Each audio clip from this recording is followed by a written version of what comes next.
Ito yung itsura ng desk ko ngayon. Nanghihinayang kasi ako dun sa open space sa gitna. Ang liit lang ng pwedeng paglagyan dito sa maliit na shelf na to. Kaya nag-decide ako na palitan na lang.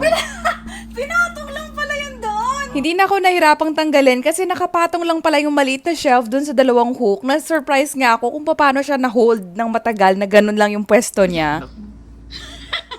Habang nililinis ko pala yung table, si Daddy Chan ina-assemble na yung bagong shelf tapos tinutulungan din kami ni Kitty. The next day, nagpatulong pala ako kay Kuya kasi nag-decide ako na iangat na lang ng konti yung top shelf dahil nga medyo mababa siya and medyo malaki yung nabuo natin na shelf. Yung medyo sira-sira, luma na nga pala yan. Sabi ni Kuya mukhang pinukpok daw siya before kaya daw siya nabasag. Pag drill daw kasi mas malinis yung pagkakabutas. Tapos nilagyan na lang niya ng parang filler, hindi ako sure kung ano yung tamang term, and then pinuntarahan ng color white. After noon, binalik ko na yung mga bahay ng Sunny Angels natin. Ito yung 3D puzzle, 99 pesos, 4 na rooms na. Ang tagal na rin ito sa akin. Buhay pa rin siya guys, in fairness. Yung next na nilagay natin is yung mga books, and ito rin actually yung reason kung bakit tayo nag-upgrade ng shelf. Kasi nakalagay lang sa storage box yung mga books ko. Puro mga parenting, baby-related, and mga self-help books to. And sayang naman kung nakatago lang sila, kaya ito, niligay ko na lang siya sa bigger na shelf. So ngayon, hindi na lang siya working table, crochet corner na rin siya, at saka reading area, and tambayan ng Sunny Angels. Abaw! Yung next na ayusin natin ngayon is itong mga pang-crochet naman. So itong organizer na to, ito yung lalagyanan ko for my current projects. So sa first layer is puro mga yarn, and then yung mga nasa second layer is yung mga hooks and yung mga iba pang mga tools na ginagamit ko. Na-amazing pala ako kasi kasyang-kasya yung current project ko ngayon. So ngayon, maayos na yung nasa left side ng kwarto natin. Linisin naman natin itong nasa right side, which is yung makeup table. Bumili ako ng bagong acrylic case para sa mga makeup. Mabilis lang din naman siya i-set up. So after no, nag-declutter na rin pala ako kasi ang dami ko pala dito mga makeup and skincare na sobrang tagal na. Dito sa acrylic case na may mirror ko, nilagay yung mga eyeliner ko, pang eyebrows, pang lashes, and accessories. Left side naman is pang skincare, perfume, and lotion. Pero na-realize ko na asikip pala nung accessories, kaya pinag-swap ko na lang sila nung mga ibang skincare. Ito na lang pala yung natira sa mga lip products ko, yung mga talagang ginagamit ko. And sa last na organizer is mga hair accessories. Dito ko naman nilagay sa mini drawer yung hairbrush, yung corrector, at saka yung cushion foundation ko. Sa katabing drawer naman is contact lenses. So from this, ito yung itsura ng makeup table natin before. Ito na yung itsura ngayon. Super happy ako sa kinalabasan kasi before, pag pumapasok ako sa kwarto, parang ang bigat ng feeling. Pero